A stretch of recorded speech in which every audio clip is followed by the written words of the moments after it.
and you can see the changes throughout. Yeah. So 39 is a look at the fund balance over the last 3 years. So when I say fiscal year 2017 actual, that's our fund balance as of the end of 16-17 fiscal year, what's in our financial statements. Of course, we'll end this year with fund balance, and we'll have new numbers there. But the fund balance overall has been relatively good. Fund. 2 years ago, we did reduce the money set aside for the retirement and used a piece of that within the budget. We did away with the transportation fund balance reserve because we actually put money in the transportation budget for buses. And then in the 17-18 year, we had the $337,000 reserve to balance the budget. And you have the unassigned fund balance, the total, and then what's in the capital projects account as of June 30, 2017. Okay.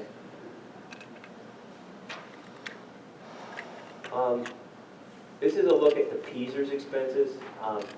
Mrs. Yardley asked about this the last time we went over the budget, was for me to put something together to show the increases in the PSERS rates and the increase in the cost of the district based on those rates over the last number of years. So if you go back to 2009-10, that's when the retirement rate was at 4.7.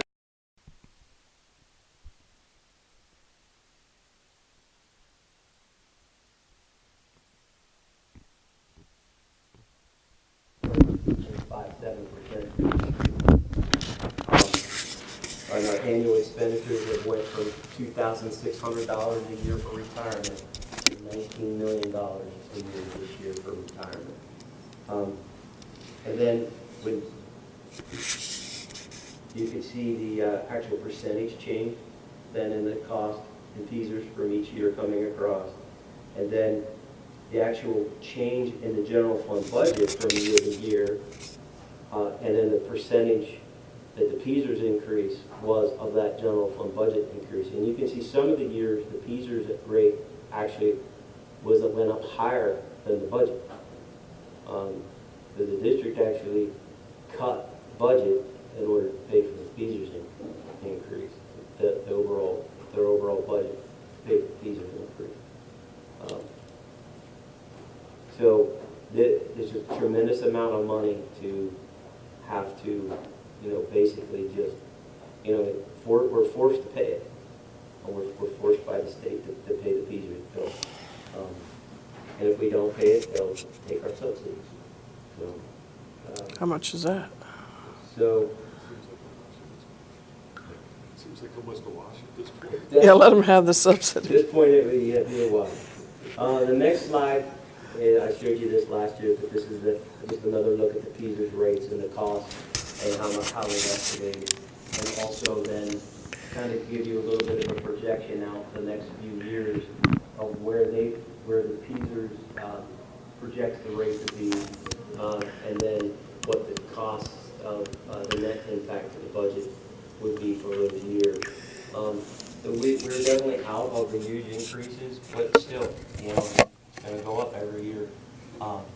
Some estimate that rate's going to go to 40% until it stops.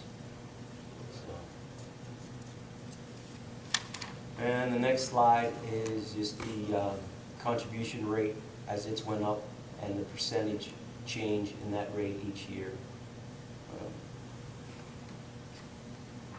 And then the next slide is our outstanding considerations. Property and general liability insurance, I have estimates in based on my first meeting with our broker. Our programs we're completing our applications at this point to put all our insurance programs out to market. And we will have better numbers for that as the spring goes on, and we'll make changes to the budget. Our medical and prescription and stop loss, we have a rate hold again this year, as I said, on those in this budget. We have retirements that the deadline for teachers to give us their retirement notice is April 1st, if they would like to have their benefits that's in the contract. So by April 1st, we should have a pretty good idea of what our retirements are going to be. We'll factor those numbers into the next budget that we bring back to you. The school bus funding, $850,000. Again, that's still in this budget. And you saw Brian's plan to continue to utilize that money. Budgetary reserve, we have a budgetary reserve of $337,000. And when you think about that compared to $139 million, it's not a lot. That's not a very big reserve. We have the list of requested new positions I shared with you tonight and the cost of that. And we have the ongoing collective bargaining, which is happening with the teachers group. On the revenue side, we have the state funding. I shared with you what the initial numbers were out of the governor's proposal. Dr. Yurnau, what do you think we'll get that finalized in November? Or at least by next April. Exactly. We have our reserve for fund balance for any special project that we might do, or a budgetary reserve if the budget can't be balanced. We have to take that into consideration. And then any other state legislation that might come our way. They are talking tax reform, but they're talking about tax reform at the very high level, at the level of let's go out and let's run on tax reform, and let's say we're going to do tax reform, and let's get elected. So there's no plan.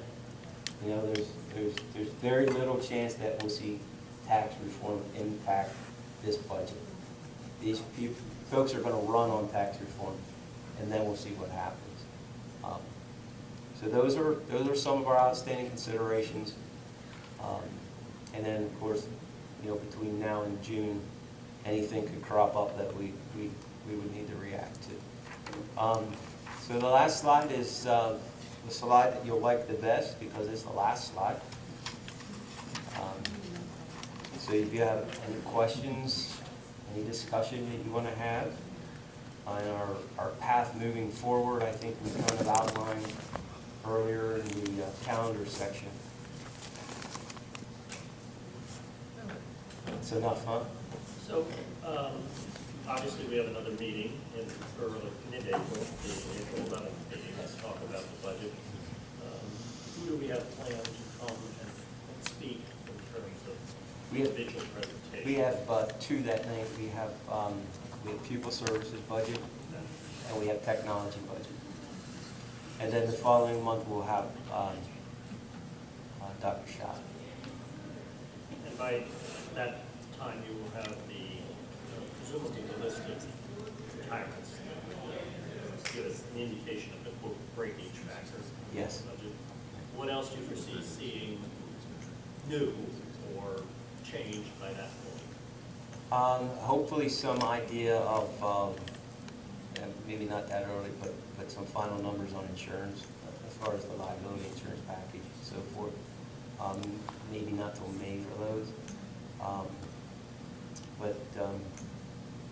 You know, I think it becomes a question of, once we know what the breakage is, Dr. No, I think it becomes a question of what can the board live with? What does the board want as far as those programs that have been proposed to you? And what can, compared to what can the board live with as far as paying for those programs? Because this is truly a personnel-driven budget presentation. That's where the cost, that's where the driver is right now. It's in the personnel. Can you put your mic on, please? Are there other questions that people have for the? Okay, so people, I think, thank you for a first look. I'm sure there'll be lots of questions coming up. As you digest this, and if you have questions, send them to me. I can certainly research and, so that I have, good answers. I just want to say, I wish that there were more people here tonight to hear you go through the very detailed explanation of what the process is, because I don't think people have an appreciation for that, for the back and forth and how you make people go back and, cut their budget, so. They think it's a wish list. And that nothing, that we just look at and go, okay, so I wish more people were here, as many on Monday as there were Monday. It's a 7 or 8 month process, and really, before people leave for Christmas, we're asking them to know what they want to have happen in September. And they get one shot, because once we get to this point, where this has all been presented to you, it becomes very difficult to come back to the superintendent and say, oh, by the way, I know I had my chance, but I want to do this. Whenever superintendent is, looking at the total budget and trying to, through the two of us, trying to figure out, how we get the board to a budget they can live with. So we're asking people to be way ahead of the curve, to be looking way into the future about what they want. So, you always have your straggler that comes in and says in May, hey, I want to start this program. Say, where you been for the last 6 months? And we've been building a budget. So, Thanks, Sean. You're welcome. Nicely done. Okay, thank you. So, at this point, we've finished the agenda items. The next meeting is scheduled for April 11th. It obviously will be, at least in part, budget discussions. We may have, and I believe we will have, some additional discussion on the LERTA project come April, I'm sorry. I don't know what else you have expected for that agenda that night, or that's not settled yet. no. Okay, so there may be other things, but those Just two cut things. through tonight. I know you did, and you did well. But okay, we're back to public comment. Mrs. Furlong? Yep. I believe you're the remainder of the public. Yeah, I are the public.